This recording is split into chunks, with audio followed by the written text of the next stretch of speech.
ہمارے جو P T I کے اب تو بے شمار لوگ ایسے ہیں جو غائب ہیں ابھی تک اور ان کے بارے میں کچھ پتہ نہیں ہے، لیکن ایک اچھی پیش رفت ہوئی ہے آج اسلام آباد ہائی کورٹ کے جسٹس گل حسن اورنگزیب صاحب کی کورٹ میں، اور وہاں میں نے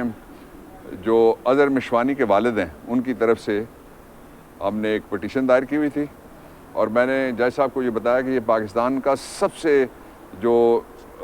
غائب کرنے والی گمشدہ افراد کی جو فہرست ہے اس میں سب سے جو خوفناک کیس ہے وہ یہ ہے، اس لیے کہ ایک گھر کے 4 مرد ہیں، چاروں کو اٹھایا گیا۔ اظہر مشوانی کے والد صاحب کو اٹھایا گیا، 12 دن تقریباً ان کو غائب رکھا گیا۔ اظہر مشوانی کو 9 مئی کے بعد اٹھایا گیا، 10 دن تقریباً ان کو غائب رکھا گیا۔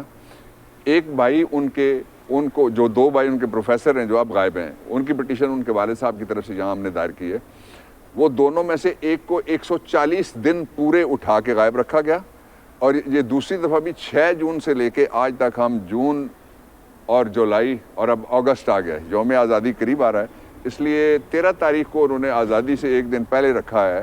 یہ کیس، اور انہوں نے آرڈر بڑا ایفیکٹو پاس کیا ہے جج صاحب نے۔ انہوں نے کہا ہے کہ فوری طور پہ جو اظہر مشوانی کے دونوں بھائی ہیں ان کو برآمد کر کے عدالت میں 13 تاریخ کو پیش کیا جائے۔ یہ آرڈر ہوا ہے نمبر 1۔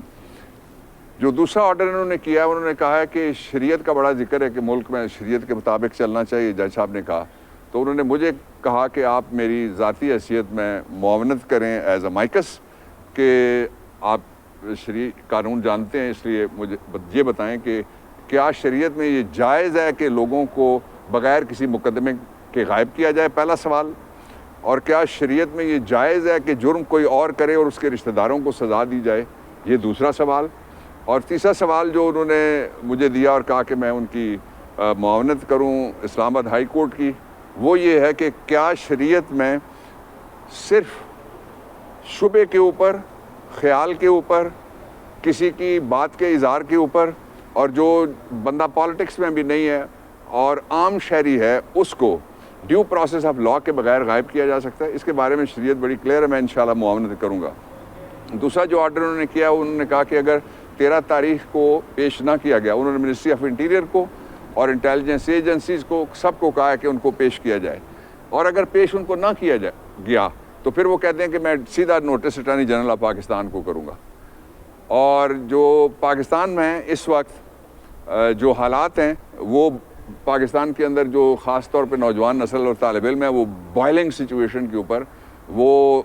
لاوا ہے ایسا، آتش فشاں ہے ایسا، بلکہ میرا تو بہت واضح خیال ہے کہ پاکستان کے پاس ایک ہی ایٹمی قوت ہے، اس ایٹمی قوت کا نام ہے یوتھ، اس کا نام ہے طالب علم، اور اس کا نام ہے کسان پاکستان کے۔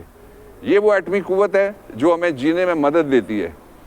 باقی تو وہ مشرف نے کہا تھا پٹاخے چلانے کے لیے، پتہ نہیں ہے یا نہیں، مجھے اس کا بیان بھی نہیں سمجھ آیا تھا۔ جو دوسری بات ہے وہ یہ ہے کہ اس وقت عمران خان کو اور اس کے ساتھیوں کو علیحدہ علیحدہ توڑنے کی مہم شروع کی گئی ہے، وہ جو کبھی کامیاب نہیں ہو سکتی۔ کل بڑی ڈیٹیل میں ان کے ساتھ بیٹھا ہوں، انہوں نے بڑا واضح طور پہ یہ بات کہی ہے کہ فوری طور پہ 2 کام کیے جائیں۔ ایک یہ ہے کہ 9 مئی کی جو جتنی بھی ویڈیو کلپس ہیں وہ سارے کے سارے CCTV فوٹیج، جن جگہوں کے نام لیے جا رہے ہیں وہ بڑی اسپیشل جگہیں ہیں، یہ ہو ہی نہیں سکتا جب آپ کھڑے، یہ بھی اسپیشل جگہ ہے سیکورٹی کے اعتبار سے، جہاں 1 انچ کوریج ہو رہی ہے CCTV فوٹیج کی سڑک سمیت، تو وہ فوٹیجز کون لے گیا؟ ایک بات۔ دوسرا وہ یہ کہتے ہیں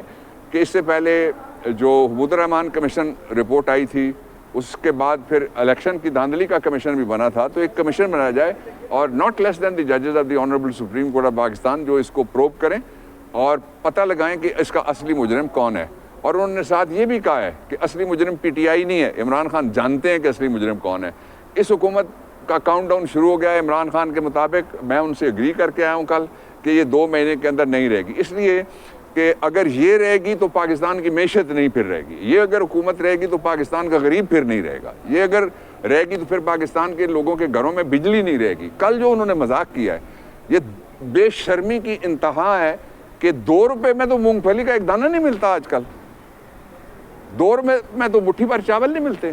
انہوں نے کہا جی کہ 2 روپے کی ہم رعایت دینے لگے ہیں، جو آپ کے منہ پہ قوم مارے گی اٹھا کے، جو 2 روپے کی آپ کہتے ہیں بجلی میں رعایت دی ہے، اصل رعایت اس طرح سے بنتی ہے۔ میں آپ کے سامنے چھوٹا سا ایک رن ڈاؤن رکھتا ہوں۔ نمبر 1، پاکستان کے اندر جو پنجاب حکومت ہے اس کے اپنے بجلی کے کارخانے ہیں جو آپ کے خرچے